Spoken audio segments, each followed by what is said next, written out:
नमस्कार बच्चों, आप सबका पोट भरे क्लास में स्वागत है।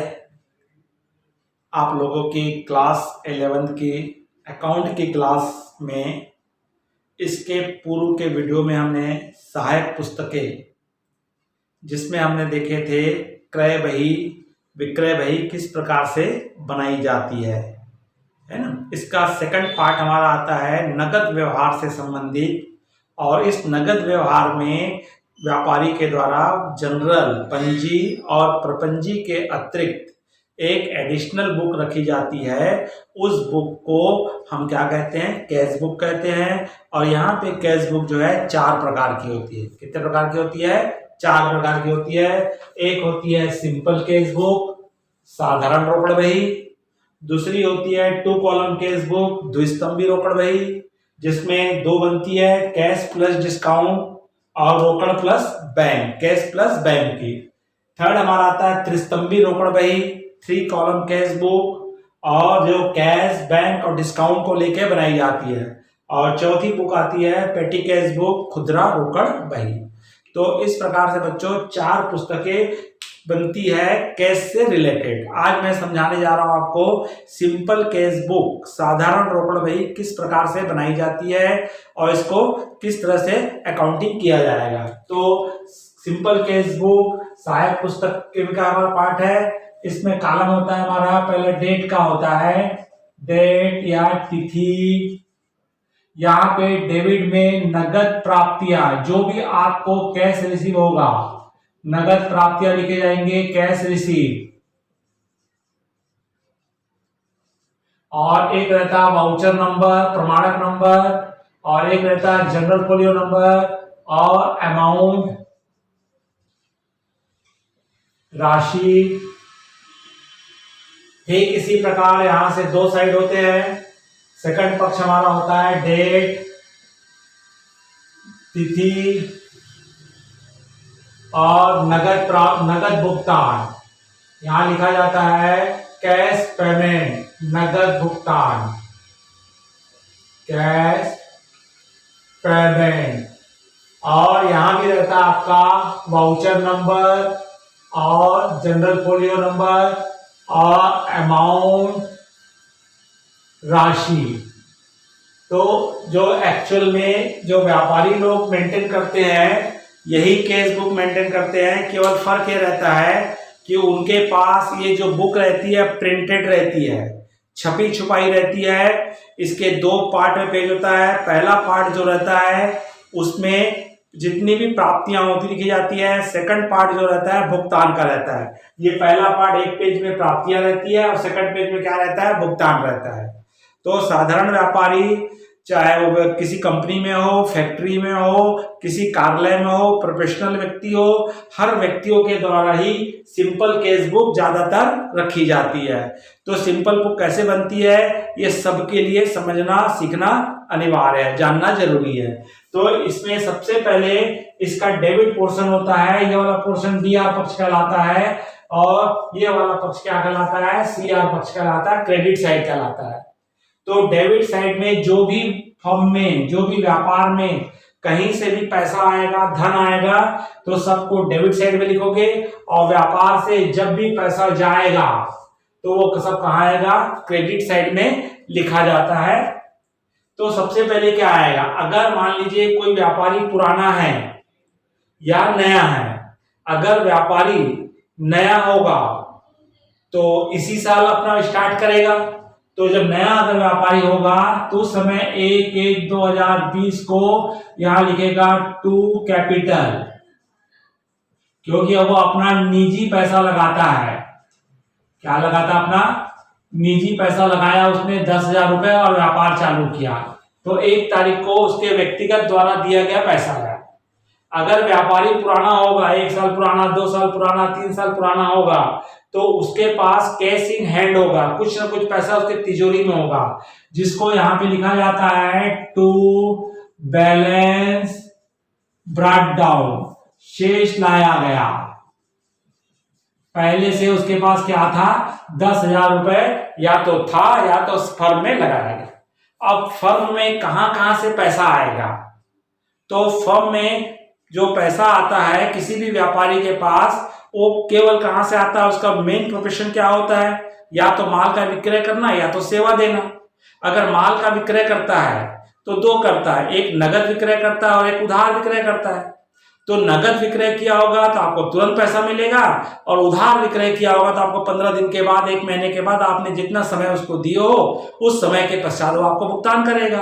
तो सबसे पहले हमारा आ जाएगा, मान लीजिए 5 तारीख को नगद माल बेचा है, तो यहां लिखेंगे टू सेल्स,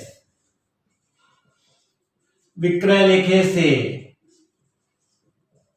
और अब समझने के लिए लिख रहे हैं, किस चीज के लिए लिखे इसको, नगद विक्रय। आप लोगों को लिखने की जरूरत नहीं है, केवल समझने के लिए। कहां से पैसा आया, ये नगद बेचने से पैसा आया। कितना आया पैसा नगद बेचने से, 5,000 रुपए। अब हमने आज से 1 महीना पहले सोहन को 3,000 रुपए का माल बेचे थे। व्यापारी अपने ग्राहकों को 1 महीने का समय देता है, बोलता है उधार लेके जाओ, 1 महीना उपयोग करो, उसके बाद हमको पेमेंट कर देना। तो ग्राहक हमको 1 महीने के बाद भुगतान करता है, तो पिछले महीने का पेमेंट हमको क्या मिलेगा, इस महीने मिलेगा। तो हमको जैसे ही उस ग्राहक से पैसा मिलेगा, हम यहां लिख देंगे 8 तारीख को मिला है। कौन था हमारा, मोहन था, तो टू मोहन से। और हमको मोहन से कितना रुपए मिला, 2,000 रुपए हमको मोहन से प्राप्त हुआ। कौन था ये, हमारा ग्राहक था, तो यहां लिख सकते हैं ग्राहक से प्राप्त। और हमारे पास पैसा कहां से आएगा, हमने बैंक में कुछ पैसा जमा करके रखे हुए हैं। जब भी हमको पैसे की जरूरत पड़ती है व्यापार में खर्च के लिए, तो हम बैंक जाते हैं और बैंक से कुछ पैसा निकाल के ले आते हैं, और निकाल के अपने तिजोरी में रख लेते हैं, और जब हमको खर्चा करना होता है उसमें से हम खर्च करते हैं। तो जैसे ही हम बैंक से पैसा निकाल के आएंगे तो तिजोरी में हमारा पैसा आएगा, तो उसकी हमको एंट्री करनी पड़ेगी। 12 तारीख को उसने क्या किया, बैंक से पैसा निकाला, तो यहां लिखेगा टू बैंक से। कहां से पैसा निकाला हो, ऑफिस के लिए, ऑफिस यूज के लिए पैसे, बैंक से पैसा निकाला, बैंक से निकाला। तो इस तरह से उसने ऑफिस के लिए, कार्यालय के लिए उसने क्या किया, 2,000 रुपए बैंक से निकाल के लाया। इसके अलावा उसकी क्या हो सकती है इनकम, अगर उसके पास कोई एक एडिशनल रूम है, अगर उस रूम को किराए में दे देता तो उसको किराया मिलेगा। उसके पास कुछ पैसा जमा था, उसको बैंक में रख दिया, तो बैंक से क्या मिल सकता है, ब्याज मिल सकता है। अगर किसी व्यक्ति का कोई कार्य कर देता है तो उसको क्या देता है, कमीशन देता है। तो अगर छोटी मोटी कोई इनकम होती है तो उसको भी हम कहां लिखेंगे, डेबिट में लिखेंगे। अगर 15 तारीख को इसको कमीशन मिला है, क्या लिखेगा, कमीशन टू कमीशन से। और यहां पे क्या मिला इसको, कमीशन प्राप्त हुआ। प्राप्त होने पर, है ना, तो इसको 1,000 रुपए क्या मिला, एक व्यक्ति का काम कर दिया था, माल बिकवा दिया था, उसने कमीशन दिया। तो कुल मिलाकर के लगभग हर प्रश्नों में हमको 2 आइटम कंपलसरी रहेगा, एक तो नगद विक्रय करने से, और एक जो हमने उधार माल बेचे थे तो ग्राहकों के द्वारा हमको राशि मिलेगी। या कुछ प्रश्न में हो देगा कि बैंक से पैसा निकाला तो आएगा, अगर छोटी मोटी कोई इनकम होगी तो डेबिट में आएगा, अन्यथा ये नहीं आता। अब हमारा पैसा आ चुका है, अब हमको उसको भुगतान करना है। तो सबसे पहले हमारा मेन काम हमारा होता है, क्या होता है, माल खरीदना। खरीदोगे तभी बेचोगे। तो 3 तारीख को इसने नगद माल खरीदा है, तो यहां लिखेगा बाई परचेज अकाउंट, क्रय लेखे को। और कितने का, 3,000 रुपए का उसने उधार माल खरीदा है, नगद माल खरीदा है। कैसे खरीदा, ये नगद माल खरीदा है।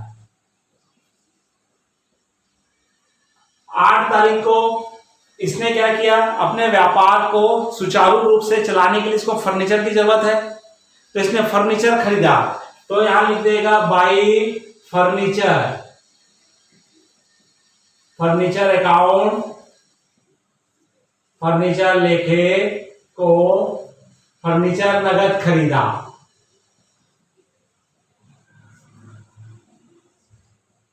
कितने का, 2,000 रुपए का। उसके बाद 10 तारीख को, आज से 1 महीना पहले, 15 दिन पहले हमने एक पार्टी से, जो हमारा सप्लायर था, हमको माल सप्लाई करता था, हमने उससे उधार माल खरीदे थे। आज वो हमसे पैसा मांगने आया है, तो हमने उससे उधार माल खरीदे थे, तो हमको पैसा उसका भुगतान करना पड़ेगा, पैसा चुकाएंगे। तो सोहन था, तो सोहन को हमने भुगतान किए, तो भाई सोहन,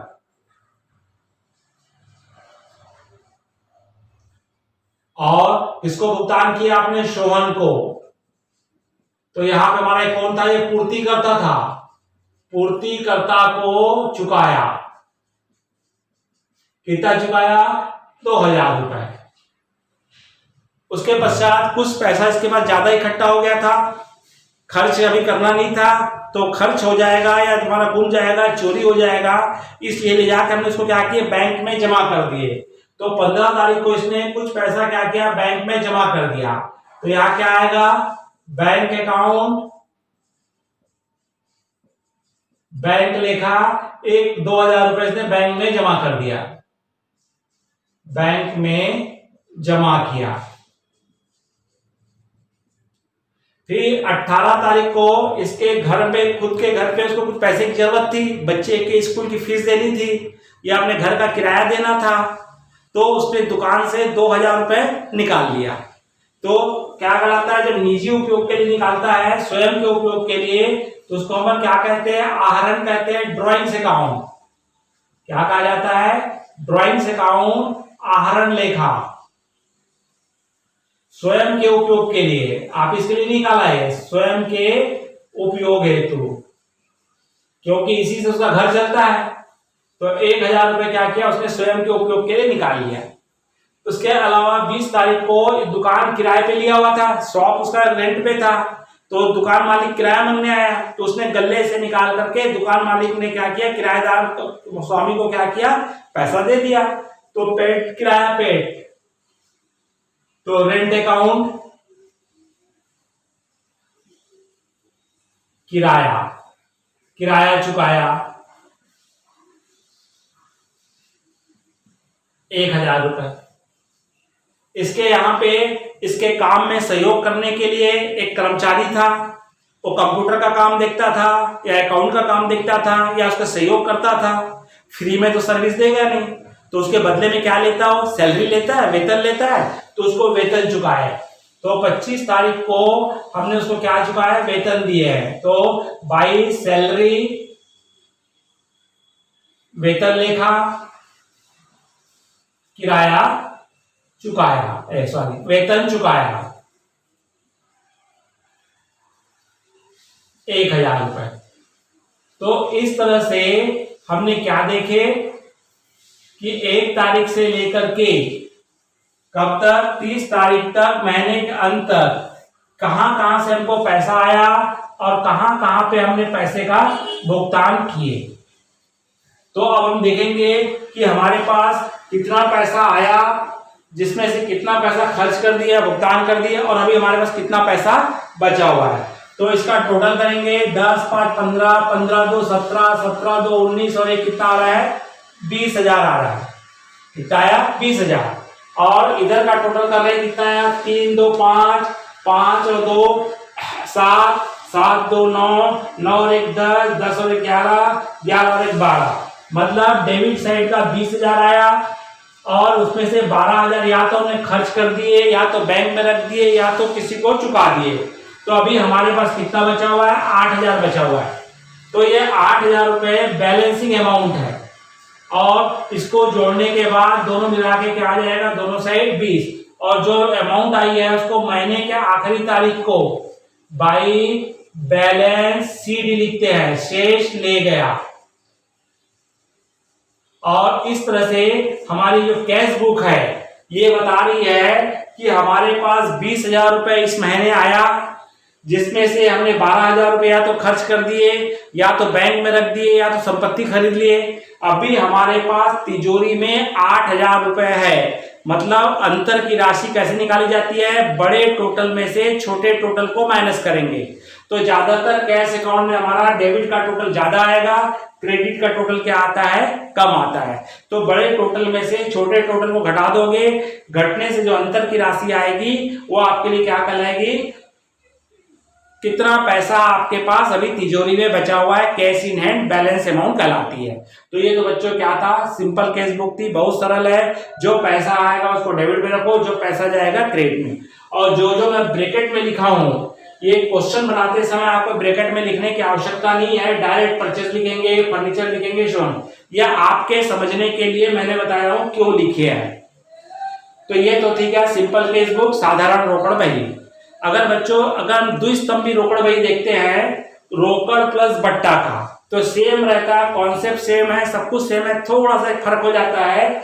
यहाँ पे द्विस्तंभी रोकड़ बही में यहाँ पे आपका केस का अमाउंट का कॉलम 2 हो जाता है, अमाउंट का कॉलम क्या हो जाएगा, 2 हो जाएगा, एक आ जाएगा यहाँ पे डिस्काउंट का।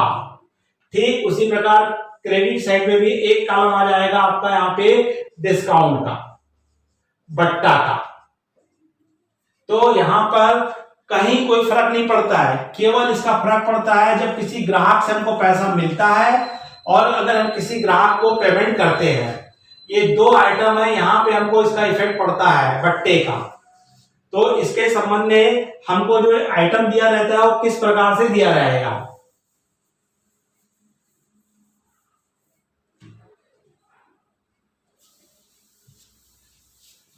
तो आपको यहां पे जैसे बता देगा कि सिंपल रूप से हमको बोल रहा है, यहां बताएगा मोहन से 1950 रुपए प्राप्त हुए और उसे बट्टा दिया 50 रुपए। मोहन से हमको कितना रुपए मिल रहा है, 1950 रुपए मिल रहा है, 1950, और उसको हमने बट्टा दे दिए। तो जो 2000 रुपए मिलना था, इस 2000 के जगह कितना मिलेगा, 1950 रुपए। और जो 50 रुपए आपने छोड़ दिए, जल्दी दे रहा था इसलिए, तो उस राशि को डिस्काउंट के सामने, उसी के सामने जो डिस्काउंट है वाले कॉलम में लिख दिया जाता है। ठीक उसी प्रकार जब हम किसी को भुगतान कर रहे हैं, जैसे हमको इसको भुगतान करना था 2000 रुपए, हमने उसको 1900 रुपए भुगतान किए और उसने 100 रुपए को छूट दे दिया, तो कैसे बोलेगा यहाँ पे कि सोहन को 1900 रुपए चुकाए और बट्टा मिला 50 रुपए, 100 रुपए, बट्टा मिला 100 रुपए। तो यहां पर हम पेमेंट कर रहे हैं, तो पेमेंट हमारे जेब से कितना गया, 1900 रुपए गया। कितना कम दिए, 100, जो कम दिए उसके बगल में लिख दिया जाता है। तो केवल द्विस्तंभी रोकड़ बही में रोकड़ और बट्टे वाले कॉलम में केवल आपको जब किसी ग्राहक को ग्राहक से पैसा मिलेगा या पूर्तिकर्ता को भुगतान करोगे, उसी समय इसका उल्लेख ज्यादातर किया जाता है। और बाकी पूरा कॉन्सेप्ट सेम रहेगा, सेम बनेगा, कहीं कोई चेंजेस नहीं होता है। हाँ, बट्टे का केवल टोटल किया जाता है, बट्टे का अंतर नहीं निकालते हैं। बट्टे के डेबिट में कितना आया, 50 आया, और क्रेडिट पे हम देखेंगे कितना है हमारा, तो इसका 100 रुपए आया। तो इसका मतलब ये बता रहा है कि हमने ग्राहकों को 50 रुपए छोड़े हैं और पूर्तिकर्ता ने हमको 100 रुपए छोड़ा है, मतलब 100 रुपए का हमको लाभ हुआ है, बट्टा मिला है, और 50 रुपए हमने बट्टा दिए हैं। जिसका ट्रायल बैलेंस के क्रेडिट साइड में लिखा जाएगा 100 रुपए और डेबिट साइड में लिखा जाएगा 50 रुपए। और प्रॉफिट एंड लॉस अकाउंट बनेगा, वहां भी आपको डेबिट में लिखोगे 50 रुपए, क्रेडिट में लिखेंगे कितना, 100 रुपए। तो ये बच्चों ये क्या था, साधारण रोकड़ बही और द्विस्तंभी रोकड़ बही जब रोकड़ और बट्टे की स्थिति में हो। तो बच्चों अगर ये वीडियो आपको अच्छा लगा होगा तो लाइक कीजिए, अपने अधिक से अधिक मित्रों और साथियों को शेयर करो। अगर आपने इस चैनल को सब्सक्राइब नहीं किए हैं तो तुरंत सब्सक्राइब करके आप मेरे परिवार के सदस्य बनिए, जिससे आपको आने वाली वीडियो की सूचना मिलते रहे। नमस्कार।